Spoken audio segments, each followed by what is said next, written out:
Hello sa inyong lahat. Ako si May.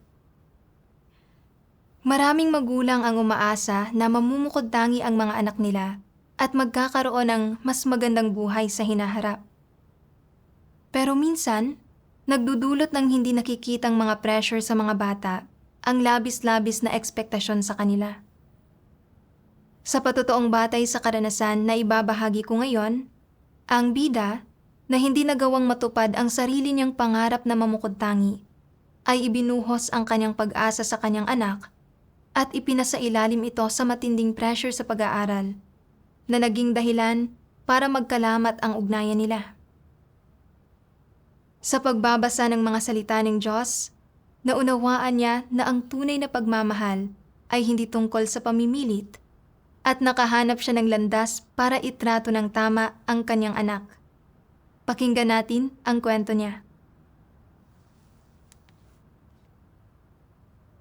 Lumaki ako sa probinsya at dahil hindi gaanong nakapag-aral ang mga magulang ko, wala silang magawa kundi magpakapagod sa bukid mula Bukang Liwayway hanggang Takip Silim. Madalas sabihin sa akin ng tatay ko, "Sa pamilya natin, ang tiyuhin mo lang ang may narating dahil nag-aral siya ng mabuti at naging mataas na opisyal sa lungsod. Hindi ako nag-aral ng mabuti noong bata pa ako. Kaya pagsasaka lang ang ikinabubuhay ko ngayon. Kailangan mong mag-aral ng mabuti sa hinaharap. Huwag kang tumulad sa akin na walang kinabukasan." Nang makita ko ang tiyuhin ko na bumalik sa nayon sakay ng magarang kotse at pinupuri siya ng lahat at tinitingnan ng may paghanga, inggit na inggit ako. Pagkatapos, tiningnan ko ang kawalang pakialam ng mga taga-nayon sa tatay ko at napagtanto ko na sa pag-aaral lang makaaangat ang isang tao at irerespeto saan man siya magpunta. Nagpasya ako na kailangan kong mag-aral ng mabuti para mamukod-tangi ako sa hinaharap at makamit ang paghanga ng iba. Nag-aral ako ng mabuti. Nagbubuhos ng ilang ulit na pagsisikap kaysa sa iba. Pero hindi naging maayos ang resulta ng high school entrance exam ko at nakapasok lang ako sa isang ordinaryong vocational school. Ang mas hindi inaasahan ay nang gumraduate ako, nagpatupad ang gobyerno ng mga tanggalan, pagbabawas ng tauhan, at mga polisiyang nakatuon sa epesyensya, at para na ring natanggal ako bago pa man ako opisyal na makapagsimula sa trabaho. Pakiramdam ko ay gumuho ang mundo ko at wala na akong pag-asang mamukod-tangi pa sa buhay. Pagkatapos kong mag-asawa, nagtrabaho bilang manual na trabahador ang asawa ko dahil sa katamtaman lang ang antas ng kanyang pinag-aralan at pangkaraniwan lang ang kalidad ng pamumuhay namin. Sa pagtingin sa mga kamag-anak at kaibigan ko, nakita ko na ang mga may pinag-aralan at may mga degree ay namumuhay ng glamoroso at nakatataas na uri at madalas pumupunta sa mga mamahaling lugar. Nang ihambing ko ang sarili ko rito, mas lalo kong naramdaman na kung walang mataas na antas ng edukasyon, hindi magtatagumpay ang isang tao sa lipunang ito at na magiging ganito na lang palagi ang buhay ko. Kaya naramdaman ko na sa hinaharap, kailangan kong turuan ng mabuti ang anak ko at tulungan siyang makakuha ng mataas na degree para makapagbigay siya ng karangalan sa aming pamilya. Sa ganoong paraan, magkakaroon din ako ng karangalan. Nang 4 na taong gulang na ang anak kong babae, tinanggap ko ang gawain ng Diyos sa mga huling araw. Noong panahong iyon, dumadalo ako sa mga pagtitipon 2 beses sa isang linggo. At sa natitirang oras, kasama ko ang anak ko sa pag-aaral ng mga English flashcard, pagbigkas ng mga klasikong tula, at tinuturuan ko siya ng simpleng addition at subtraction. Gusto kong magkaroon siya ng pagmamahal sa pag-aaral mula sa murang edad. Nang nasa 3 baitang siya, sinimulan ko siyang turuan sa English at Math. Umaasa na mahihigitan ng mga marka niya ang sa mga kasabayan niya para nang sa gayon, sa hinaharap, makapasok siya sa isang magandang unibersidad, makahanap ng magandang trabaho, at mamuhay ng may karangalan at tagumpay. Madalas kong sabihin sa anak ko na mag-aral ng mabuti para mamukod-tangi siya sa hinaharap. Tinitingnan niya ako ng may pagkalito sa bawat pagkakataon, tila hindi gaanong nakauunawa. Pero atubili siyang sumusunod sa ipinagagawa ko sa kanya. Minsan, kapag nakikita kong napapagod na siya sa kaaaral, matiyaga kong ipinapaliwanag kung bakit kailangan niyang mag-aral. At na, sa pamamagitan lang ng matataas na marka siya, magkakaroon ng magandang kinabukasan at mga oportunidad sa trabaho. Nang makita ang ekspresyon ng kawalang magawa sa kanyang mukha, naisip ko, responsibilidad at obligasyon ng mga magulang na turuan ng mabuti ang kanilang anak. Maaaring hindi niya ako naiintindihan ngayon, pero paglaki niya, mauunawaan niya ang aking masisidhing layunin. Noong nasa 5 baitang siya, napakababa ng mga marka ng anak ko sa math.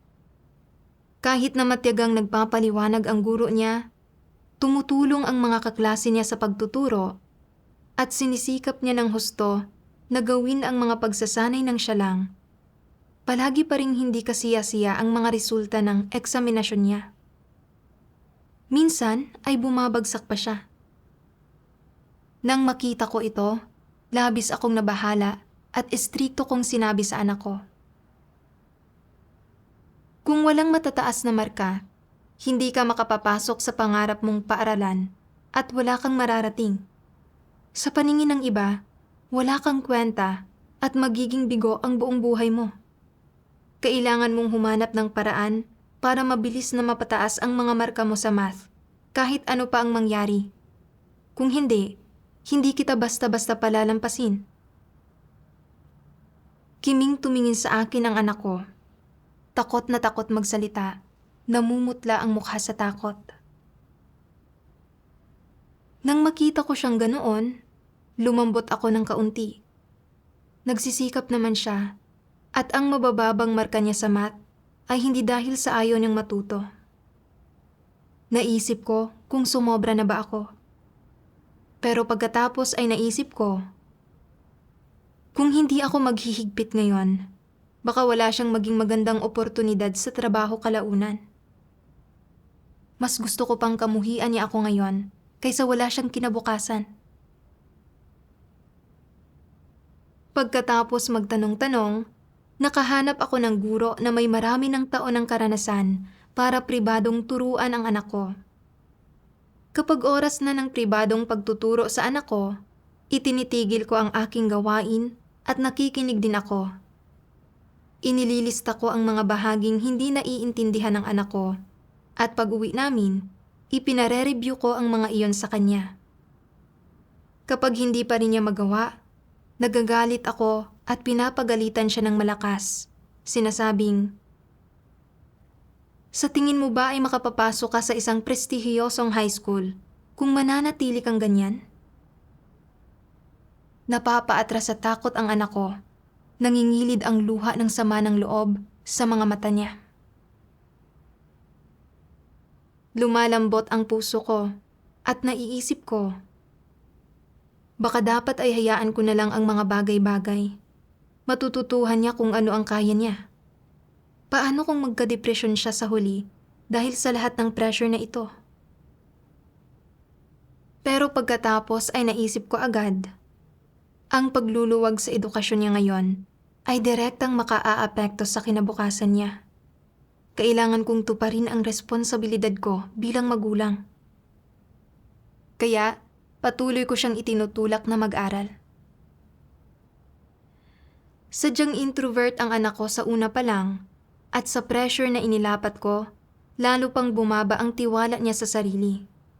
Madalas siyang nagigising bigla dahil sa bangungot, lalo pang bumaba ang mga marka niya, at lumamig ng lumamig ang relasyon naming dalawa. Labis akong nabahala nang makita ko ito. Sa isang banda, nag-aalala ako na makaaapekto sa kinabukasan niya ang mababang marka niya. Pero sa kabilang banda, nabibiyak din ang puso ko para sa kanya at nakokonsensya ako sa sobrang pagbibigay ng pressure sa kanya. Nagbuhol-buhol ang nagtatalong mga emosyong ito at hindi ko alam ang gagawin. Paulit-ulit kong iniisip, pagmamahal ba ang pagtrato ko ng ganito sa anak ko? Kung oo, hindi ba dapat maging malaya at maginhawa ang pakiramdam niya?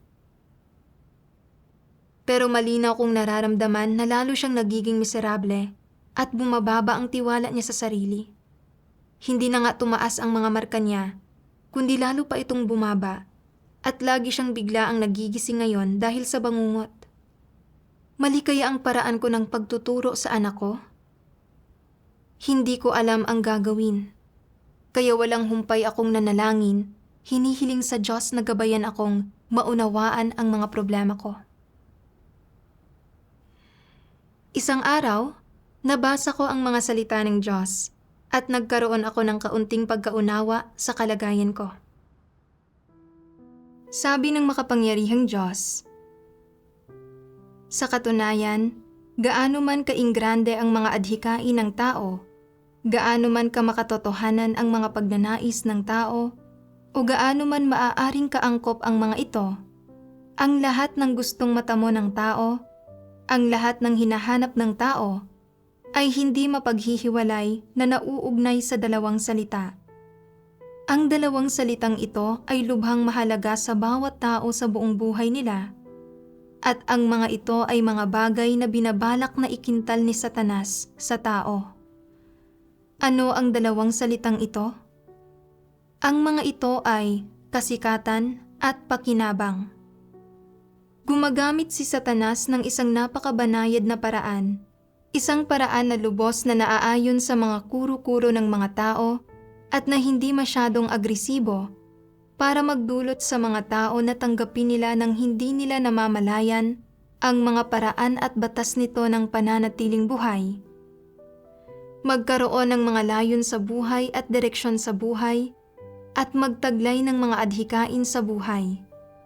Gaano man tila katayog pakinggan ang mga paglalarawan ng mga tao sa kanilang mga adhikain sa buhay, ang mga adhikain na ito ay palaging umiikot lamang sa kasikatan at pakinabang.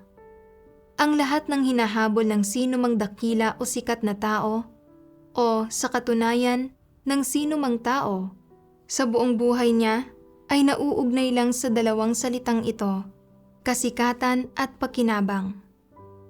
Iniisip ng mga tao na sa sandaling magkaroon sila ng kasikatan at pakinabang, may kapital sila para magtamasa ng mataas na katayuan at malaking kayamanan, at upang magsaya sa buhay. Iniisip nila na sa sandaling mayroon na silang kasikatan at pakinabang, may kapital na sila para maghangad ng kasiyahan at makibahagi sa walang pakundangang pagtatamasa ng laman. Alang-alang sa kasikatan at pakinabang na ito na ninanais nila, ang mga tao ay kusang loob at di namamalayang ibinibigay kay Satanas ang kanilang mga katawan, puso, at maging ang lahat ng mayroon sila, kasama na ang kanilang kinabukasan at kapalaran. Ginagawa nila ito ng walang reserbasyon, ni wala ni isang sandali ng pagdududa, at hindi kailanman nalalaman na bawiin ang lahat ng minsang mayroon sila.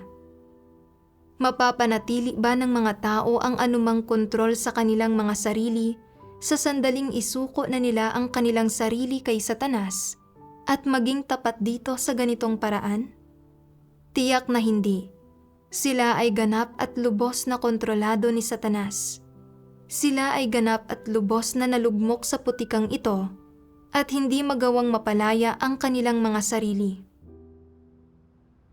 Tinulungan ako ng mga salita ng Diyos na maunawaan na sa loob ng maraming taon, ganap pala akong namuhay sa ilalim ng panlilinlang ni Satanas. Naalala ko kung paano itinanim sa isipan ko ng mga magulang ko mula pagkabata at itinuring ko ang nagsusumikap ang tao na umangat dumadaloy ang tubig pababa, at mamukod-tangi at magbigay karangalan sa iyong mga ninuno bilang mga layon ng aking paghahangad. Para mamukod-tangi, nagsikap ako ng ilang ulit na mas matindi kaysa sa iba noong estudyante pa ako, para lang bumagsak sa high school entrance exam at kinalaunan ay hindi nakahanap ng magandang trabaho. Kaya nawalan ako ng pag-asa sa sarili at nawalan ako ng kumpiyansa sa buhay. Pagkapanganak sa anak ko, inilaga ko ang lahat ng pag-asa ko sa kanya.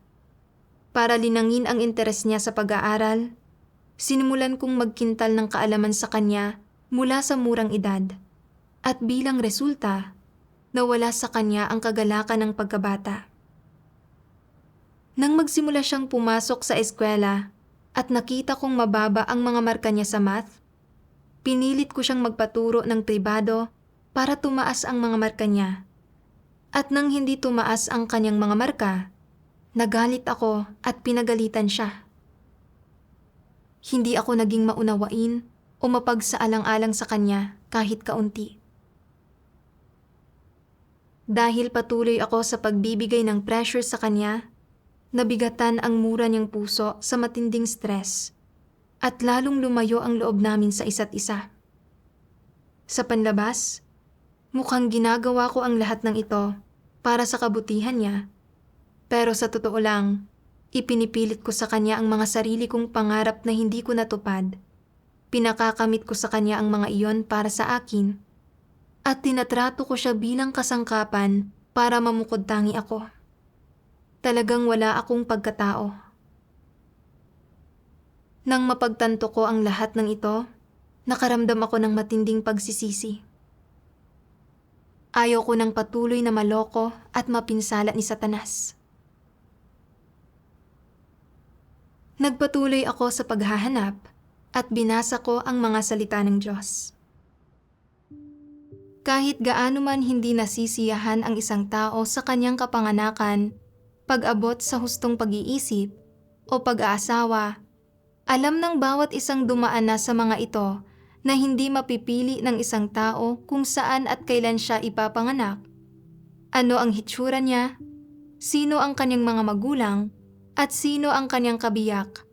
Bagkus ay kaya lang niyang tanggapin ang kalooban ng langit. Subalit kapag dumating na ang panahon upang magpalaki ang mga tao ng susunod na henerasyon, kanilang ipinapasa ang lahat ng kanilang di natupad na mga pagnanais sa unang bahagi ng kanilang buhay sa kanilang mga anak, umaasa na mapupunan ng kanilang mga supling ang lahat ng kabiguan na naranasan nila sa unang bahagi ng kanilang mga buhay. Alam ng mga tao na sila ay kulang sa abilidad at walang narating sa buhay na ito, na hindi na sila magkakaroon ng ibang pagkakataon o ibang pag-asa na mamukod-tangi sa iba, at wala na silang magagawa kundi ang tanggapin ang kanilang mga kapalaran. At kaya ibinubunto nila ang lahat ng kanilang inaasam, ang kanilang di natupad na mga ninanais at adhikain, sa susunod na henerasyon, umaasa na makakatulong sa kanila ang kanilang supling na makamit ang kanilang mga pangarap at matupad ang kanilang mga ninanais, na ang kanilang mga anak na babae at mga anak na lalaki ay magdadala ng karangalan sa pangalan ng pamilya, magkakamit ng prominenteng katayuan o magiging mayaman o bantog. Sa madaling salita, nais nilang makita na namamayagpag sa malalaking tagumpay ang kanilang mga anak. Ang mga plano at pantasya ng mga tao ay perpekto. Hindi ba nila alam na ang bilang ng mga anak na mayroon sila, ang hitsura, mga kakayahan ng kanilang mga anak, at iba pa, ay hindi nila mapagpapasyahan, lalong wala sa kanilang mga kamay ang kapalaran ng kanilang mga anak? Ang mga tao ay hindi mga Panginoon ng kanilang sariling mga kapalaran, subalit umaasa sila na mababago nila ang mga kapalaran ng mas nakababatang henerasyon. Wala silang kapangyarihan na takasan ang kanilang sariling mga kapalaran, subalit sinusubukan nilang manipulahin ang mga kapalaran ng kanilang mga anak na babae at lalaki. Hindi kaya nasosobrahan ang tiwala nila sa kanilang mga sarili? Hindi ba ito kahangalan at kamangmangan ng tao? Kung anong trabaho ang ginagawa ng isang tao, kung ano ang ginagawa niya para mabuhay, at kung gaano karaming yaman ang mayroon siya sa buhay, ay hindi nakasalalay sa kanyang mga magulang, sa kanyang mga talento, o sa kanyang mga pagsisikap at ambisyon. Ito ay nakasalalay sa paunang pag-orden ng lumikha. Inilantad ng mga salita ng Diyos ang tunay kong kalagayan. Talagang inilaga ko sa anak ko ang mga pagnanais ko na hindi natupad. Umaasang mamumukod tangi siya at matutupad ang mga pagnanais ko. Kaya ginawa ko ang lahat para kontrolin ang tadhana niya sa pamamagitan ng sarili kong pagsisikap. Sa katunayan, ang tadhana ng bawat tao ay nasa mga kamay ng Diyos. Pero hindi ko nauunawaan ang kataas-taasang kapangyarihan ng Diyos. Namuhay ako sa mga walang katotohanang ideya na kayang baguhin ng kaalaman ang iyong kapalaran at ang kapalaran ng isang tao ay nasa kanyang kamay. At palagi kong gustong kontrolin ang kinabukasan ng anak ko. Naisip ko ang lahat ng trabahador sa paligid ko na may kaalaman. Pero hindi naman nagbago ang tadhana nila dahil doon. Isa akong malinaw na halimbawa. Palagi kong sinusubukang baguhin ang tadhana ko sa pamamagitan ng kaalaman, pero pagka-graduate ko, natanggal agad ako sa trabaho at wala man lang akong pagkakataong makapasok sa trabaho o magamit ang pinag-aralan ko. Nakita ko na ang tadhana ng isang tao ay wala sa sarili nilang mga kamay, pero nag-ilusyon akong subukang kontrolin ang tadhana ng anak ko. Napaka mapagmataas ko at napakamangmang at talagang masyadong mataas ang tingin ko sa sarili ko. Ang tadhana at karera ng anak ko ay paunang inorden ng Diyos. At hindi ito mga bagay na mababago sa pamamagitan ng pagsisikap ng tao o pag-aaral. Naisip ko ang kaibigan ng asawa ko na kahit elementarya lang ang natapos, ay nakapagbukas ng ilang chain store sa buong bansa at maraming graduates sa kolehiyo ang naghahanap ng trabaho doon. Dahil sa matinding kaibahang ito, mas malinaw kong nakita na hindi kayang baguhin ng kaalaman ang tadhana ng isang tao at na dapat ay hayaan ko ang natural na takbo ng pag-aaral ng anak ko. Pagkatapos niyon, hindi ko na pinilit ang anak ko na mag-aral ayon sa mga gusto ko at itinigil ko na rin ang pag-enroll sa kanya sa mga cram class. Sa halip, ipinagkatiwala ko ang lahat tungkol sa kanya sa mga kamay ng Diyos. Ipinangaral ko rin ang ebanghelyo sa anak ko. Kapag may oras siya, nakikipagtipon siya sa mga kapatid na kaedad niya at patuloy na bumuti ang kalagayan ng kanyang isipan.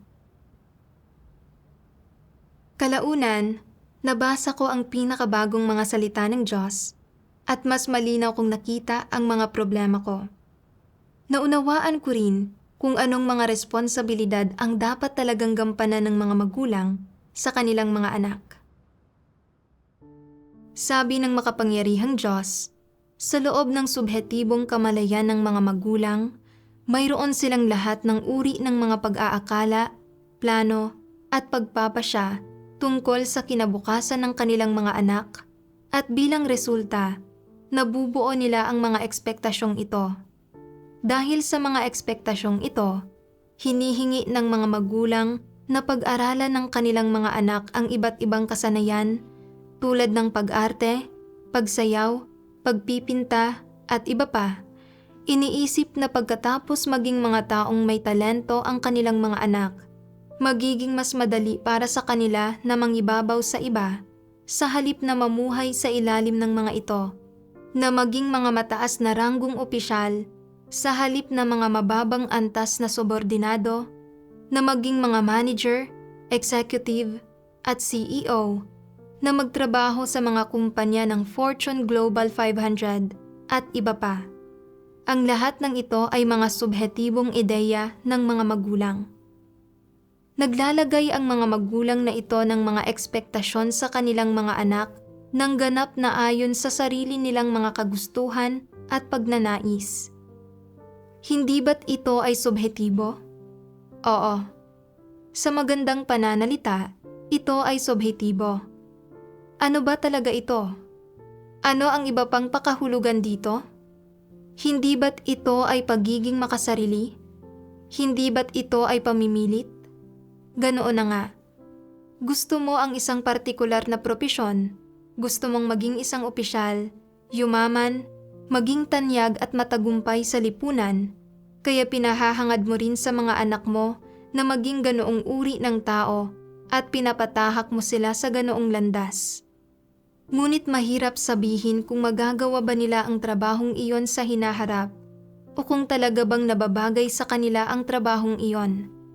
At ano ba mismo ang kanilang tadhana kung gayon?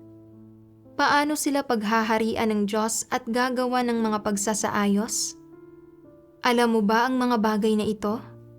Sinasabi ng ilang tao, wala akong pakialam sa mga bagay na iyon. Hanggat ito ay isang bagay na gusto ko, bilang isang magulang, ayos lang ito. Dahil gusto ko ito, naglalagay ako ng ganitong uri ng mga ekspektasyon sa kanila. Hindi ba't masyadong makasarili iyon? Oo. Sa magandang pananalita, ito ay napakasubhetibo, nakikinig lang ito sa sarili. Ngunit ano ba ito sa realidad? Ito ay sobrang makasarili. Hindi isinasaalang-alang ng mga magulang na ito ang kakayahan o mga talento ng kanilang mga anak at wala silang pakialam sa mga pagsasaayos ng Diyos sa tadhana at buhay ng bawat tao. Hindi nila isinasaalang-alang ang mga bagay na ito, ipinipilit lang nila sa kanilang mga anak ang sarili nilang mga kagustuhan at plano mula sa sarili nilang pangangarap ng gising. Sinasabi ng ilang tao, kung hindi ko gagawin ang mga pagsasaayos na ito, maaapektuhan ang kinabukasan nila. Bata pa sila at walang muwang, at sa oras na makaunawa sila, magiging huli na ang lahat. Bilang isang magulang, kailangan kong mag-alala para sa mga anak ko at isaayos ang lahat para sa kanila. Responsibilidad ito ng isang magulang. Walang mali sa pahayag na ito, pero kung ang mga plano at pagsasaayos mo ay hindi ang kailangan ng mga anak mo, kundi mga bagay na ipinipilit mo sa kanila, kung gayon, hindi iyon angkop. Kahit tinuruan sila ng kanilang mga magulang mula sa murang edad na dapat may reserbasyon ka kapag nakikisalamuha ka sa ibang tao, ituturing lamang nila ito bilang isang uri ng doktrina. Magagawa lang nilang tunay na kumilos batay sa payo ng mga magulang nila kapag tunay na nila itong naunawaan. Kapag hindi nila nauunawaan ang payo ng kanilang mga magulang, kahit paano pa sila turuan ng kanilang mga magulang, mananatili pa rin itong isang uri ng doktrina para sa kanila. Sa makatwid, kapag iniisip ng ilang magulang, masyadong mapagkompetensya ang lipunang ito at namumuhay ang mga tao sa ilalim ng matinding pressure. Kung hindi ko pag-iigihan ang edukasyon ng mga anak ko mula sa murang edad at hindi ko titiyakin na makakakuha sila ng matatag na kaalaman, magdurusa sila ng pasakit at paghihirap sa hinaharap. Mapaninindigan ba ang ideyang ito? Hindi. Pinapapasan mo sa iyong mga anak ang pressure na ito ng maaga para mabawasan ang paghihirap na daranasin nila sa hinaharap. Pinapapasan sa kanila ang pressure na ito simula sa edad na wala pa silang anumang nauunawaan. Talaga bang may mararating sila dahil tiniis nila ang pressure na ito? Kung mabigo silang magtamo ng anumang wastong kasanayan o kaalaman, hindi ba't magiging walang silbi ang lahat ng ito? Ang pagpapapasan sa kanila ng pressure mula sa murang edad ay hindi kapakipakinabang sa kanilang pisikal at mental na kalusugan. Kung magdulot ito ng ilang karamdaman at mga kahihinatnan, hindi ba't pamiminsala iyon sa kanila? Talaga bang ginagawa mo ito para sa sarili nilang kapakanan? Hindi naman talaga masama na hindi sila nakakaunawa. Kahit papaano, makakapamuhay sila ng ilang taon sa isang komportable, simple, at masayang paraan. Kung mula sa murang edad ay makikilatis na nila ang mga bagay na ito at magsisimulang pasanin ang mga pressure na ito, hindi naman talaga iyon magiging isang mabuting bagay para sa kanila. Pagkatapos basahin ang mga salita ng Diyos, napagtanto ko kung gaano kakitid at kamakasarili ang pagmamahal ko sa anak ko. Para matamo ang sarili kong layon na mamukod-tangi, ipinataw ko ang mga pananaw ko sa kanya nang hindi siya isinaalang-alang, gumawa ng mga plano para sa kinabukasan niya nang hindi isinasaalang-alang ang mga abilidad o kakayahan niya, at gumamit ng pwersahang pamamaraan para pag-aralin siya, nagbibigay ng pressure at mga paglilimita. Kapag nakikita kong hindi tumataas ang mga marka niya, sinisigawan ko siya na parang nawawala ako sa sarili, na nagiging dahilan para lalo siyang maging mailap at nag-aalis sa kanya ng kalayaan at espasyo. Ang lahat ng ginawa ko ay pumipigil at gumagapos sa kanya. Gustong-gusto ko ng kasikatan at pakinabang, at palagi kong gustong mamukod-tangi, kaya nang hindi maisakatuparan ang sarili kong mga pagnanais, ipinataw ko ang mga ito sa anak ko. Pinipilit siyang tuparin ang mga pagnanais ko at binibigyan siya ng labis na pressure sa pag-aaral. Hindi ko kailanman inilagay ang sarili ko sa sitwasyon niya para isaalang-alang kung ano ang gusto niya o kung saan siya magaling. Kahit na nakita kong lalo siyang nagiging introvert at pababa ng pababa ang tingin niya sa sarili dahil sa pagbibigay ko ng pressure, iginigiit ko pa rin na maabot niya ang mga inaasahan ko, na naging dahilan para mamuhay siya sa patuloy na pagdurusa. Napakalupit at napakamakasarili ko talaga.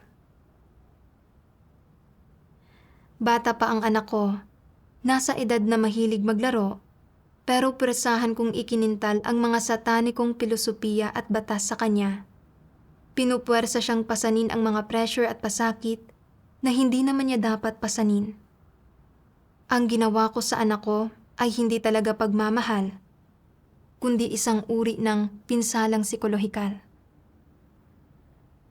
Kung talagang mahal ko ang anak ko at may pananagutan ako sa kanya, dapat ay tinuruan ko siya ayon sa kanyang mga interes at abilidad. Ginagabayan siya ng tama sa halip na ipinapataw ang sarili kong mga pagnanais sa kanya. Sa pagninilay sa mga ikinilos ko, nakaramdam ako ng matinding pagsisisi at napagtanto kong wala akong pagkatao. Hindi ko na pwedeng ipataw ang mga hindi angkop na inaasahang ito sa kanya. Mula noon, sa pamamagitan ng pagbabasa ng mga salita ng Diyos, naunawaan ko ang responsibilidad na dapat kong tuparin bilang isang ina. Sabi ng makapangyarihang Diyos, sa pamamagitan ng paghimay sa diwa ng mga ekspektasyon ng mga magulang sa kanilang mga anak, makikita natin na ang mga ekspektasyong ito ay makasarili, na sumasalungat ang mga ito sa pagkatao, at na walang kinalaman ang mga ito sa mga responsibilidad ng mga magulang. Kapag ipinipilit ng mga magulang ang lahat ng uri ng ekspektasyon at hinihingi sa kanilang mga anak, naglalagay sila ng napakaraming karagdagang pressure sa mga ito. Hindi ito pagtupad sa kanilang mga responsibilidad. Kung gayon, ano ang mga responsibilidad na dapat tuparin ng mga magulang? Kahit papaano, dapat nilang turuan ang kanilang mga anak na maging matatapat na tao na nagsasalita ng totoo at gumagawa ng mga bagay sa matapat na paraan, at turuan ang mga ito na maging mabait at hindi gumawa ng masasamang bagay. Ginagabayan ang mga ito sa isang positibong direksyon. Ang mga ito ang kanilang mga pinakapangunahing responsibilidad. Dagdag pa rito, Dapat nilang gabayan ang kanilang mga anak sa pag-aaral ng praktikal na kaalaman at mga kasanayan, at iba pa, batay sa kakayahan at mga kondisyon ng mga ito. Kung nananampalataya sa Diyos at nauunawaan ng mga magulang ang katotohanan, dapat nilang himukin ang kanilang mga anak na magbasa ng mga salita ng Diyos at tumanggap sa katotohanan upang makilala ng mga ito ang lumikha at maunawaan na ang mga tao ay nilikha ng Diyos at na umiiral ang Diyos sa sansinukob na ito.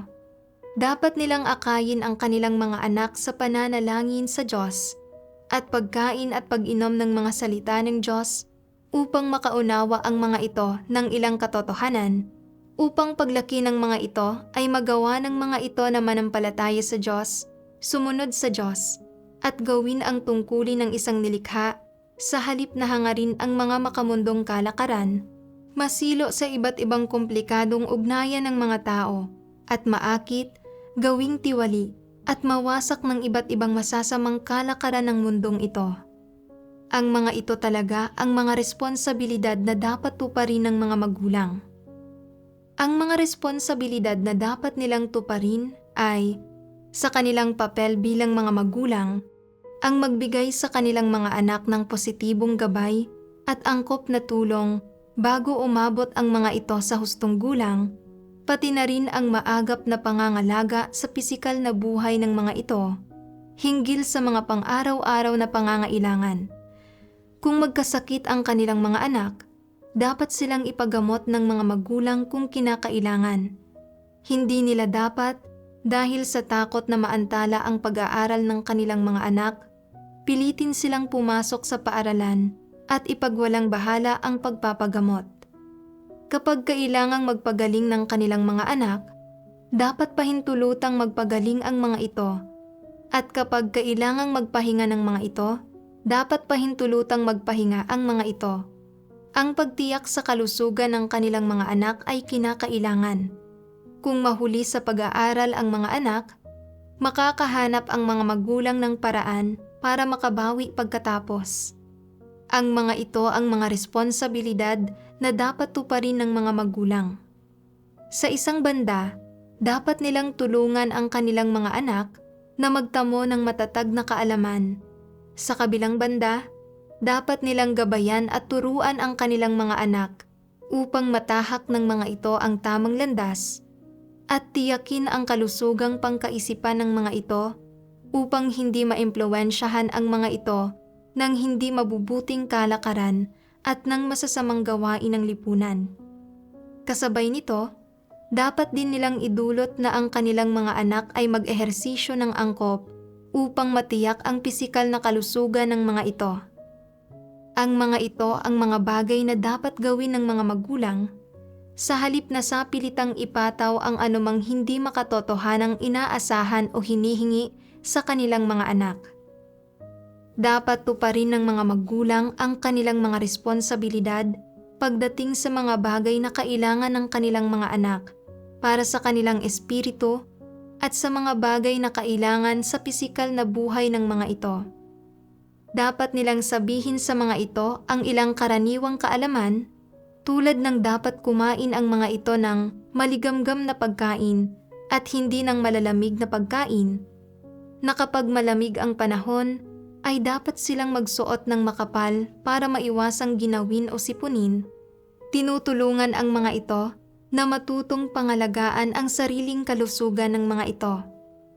Dagdag pa rito, kapag may lumitaw na ilang pambata at wala pa sa gulang na ideya tungkol sa kinabukasan ng mga ito, o ilang labis-labis na kaisipan sa mga murang isipan ng kanilang mga anak, dapat bigyan ang mga ito ng mga magulang ng tamang gabay sa sandaling matuklasan ito. Itinatama ang mga pambatang pantasya at labis-labis na bagay na iyon upang makatahak ang kanilang mga anak sa tamang landas sa buhay. Ito ang pagtupad sa kanilang mga responsibilidad. Ang pagtupad sa kanilang mga responsibilidad ay nangangahulugan, sa isang banda, ng pangangalaga sa pamumuhay ng kanilang mga anak at sa kabilang banda, ng paggabay at pagtatama sa mga kaisipan ng kanilang mga anak at pagbibigay sa mga ito ng tamang gabay hinggil sa mga kaisipan at pananaw ng mga ito. Habang lumalaki ang kanilang mga anak, ang mga responsibilidad at obligasyon na dapat tuparin ng mga magulang ay ang gabayan at tulungan ang kanilang mga anak tungo sa tamang direksyon sa buhay, hindi para maglagay ng pressure o mga tanikala sa kanila na nagpapabigat sa kanila, at lalo namang hindi para makialam sa mga pagpili ng kanilang mga anak o ipataw ang sarili nilang mga pag-asa sa mga ito. Sa halip, habang lumalaki ang kanilang mga anak, dapat magbigay ang mga magulang ng angkop na tulong batay sa kakayahan, mga kagustuhan, at mga hinahangad ng kanilang mga anak. Anuman ang mga personalidad at kakayahan ng kanilang mga anak, dapat silang akayin ng mga magulang sa tamang landas sa buhay. Dapat tulungan ng mga magulang ang kanilang mga anak na punan kung ano ang kulang sa mga ito at matutunang akayin at gabayan ang kanilang mga anak na umunlad sa isang positibong direksyon. Kapag ang kanilang mga anak ay nailihis at nagulo ng ilang maling bagay mula sa mga kalakaran sa lipunan, dapat agarang magbigay ang mga magulang ng espiritual na gabay at tagubilin at pagwawasto sa pag-uugali. Tungkol naman sa kung handa bang mag-aral ang kanilang mga anak, gaano kahusay mag-aral ang mga ito, gaano ka-interesado sa pagkatuto ng kaalaman at mga kasanayan, at kung ano ang kayang gawin ng mga ito sa paglaki, ang mga bagay na ito ay dapat iayon sa kanilang mga likas na kaloob at kagustuhan at sa inklinasyon ng kanilang mga hilig upang bigyang daan sila na lumaki ng malusog, malaya at malakas sa proseso ng pagpapalaki sa kanila. Ito ang responsibilidad na dapat tuparin ng mga magulang. Bukod pa rito, ito ang saloobin na dapat taglayin ng mga magulang sa paglaki, pag-aaral, at propesyon ng kanilang mga anak, sa halip na ipilit ang sarili nilang mga kahilingan, ambisyon, kagustuhan, at mga pagnanais sa kanilang mga anak para maisakatuparan ng mga ito. Mula sa mga salita ng Diyos, natutuhan ko na ang responsibilidad ng isang magulang ay gabayan ang kanilang mga anak na matuto ng normal batay sa kanilang kakayahan at mga kalakasan, magbigay ng positibo at aktibong paggabay kapag may lumilitaw na mga problema sa kanilang paglaki, disiplinahin sila kapag may nagawa silang mali, at turuan silang kumilatis sa pagitan ng mga positibo at negatibong bagay. Tungkol naman sa magiging buhay ng bata sa hinaharap, kung anong klaseng tao sila paglaki o kung anong karera ang pupursigihin nila, ay nasa ilalim lahat ng kataas-taasang kapangyarihan at mga pagsasaayos ng Diyos. At dapat tanggapin ng mga magulang ang kataas-taasang kapangyarihan ng Diyos at magpasakop dito. Nang matiyak ko ang aking responsibilidad, alam ko na kung paano tuturuan ang aking anak. Kapag hindi abala ang anak ko sa eskwela, nagbabasa kami ng mga salita ng Diyos at nakikinig ng mga himno ng magkasama. Kapag may mga problema siya sa kanyang pag-aaral, mahinahon ko siyang tinuturuan at sinasabi ring huwag siyang ma-pressure. Sa hindi inaasahan, bahagyang tumaas ang mga marka ng anak ko. Kalaunan, nakita kong mahilig magpinta ang anak ko, kaya in-enroll ko siya sa isang painting class. Nagkaroon siya ng sariling mga libangan at bumuti rin ang kalagayan ng kanyang pag-iisip. Nagkalapit din kami ng nagkalapit ng anak ko. Isang araw, pagkatapos ng eskwela, pauwi galing sa pagsundo sa anak ko, may nakita akong isang nanay na sinisigawan ang kanyang anak na babae. Pinupuna ito dahil sa mabababa nitong marka. Nanginginig sa takot ang batang babae. Sa sandaling iyon, tahimik na bumulong ang anak ko sa tainga ko. Ma, salamat sa pagliligtas ng Diyos. Hindi na ako nagdurusa. Dati ay ganyan ka rin kalupit sa akin, pero hindi ka na ganyan ngayon at naging mabuting nanay ka na. Nang marinig ko siyang sabihin ito, nakaramdam ako ng init sa puso ko at halos maiyak ako. Napuno ng pasasalamat sa Diyos ang puso ko. Ang mga salita ng Diyos ang nagpatanto sa akin na ang tadhana ng tao ay nasa mga kamay ng Diyos. Higit pa rito, ang mga salita ng Diyos ang nagpakita sa akin kung ano ang tunay na responsibilidad ng mga magulang sa kanilang mga anak. Hindi ko na pinilit ang anak ko na mag-aral at ginawa ako nitong isang mabuting nanay sa kanyang paningin. Mahina akong bumulong sa anak ko. Dapat tayong parehong magpasalamat sa Diyos sa kanyang pagliligtas. Nag-aaral na ngayon ang anak ko sa isang nursing school. At kahit na minsan ay pinag-uusapan namin ang mga issue sa pagtatrabaho sa hinaharap, payapa ang puso ko at nananampalataya ako na ang lahat ay nasa mga kamay ng Diyos. Ano man ang maging sitwasyon sa pagtatrabaho ng anak ko, handa akong magpasakop sa mga pagsasaayos ng Diyos. Ang pagbabagong ito at ang mga nakamit na ito ay dahil lahat sa gabay ng mga salita ng Diyos. Salamat sa Diyos. Dito na nagtatapos ang ating kwento. Naantig ba ng karanasang ito ang puso ninyo? Huwag mag-atubiling ibahagi ang mga naiisip ninyo sa comment sa ibaba. Salamat sa panonood at magkita-kita tayo sa susunod.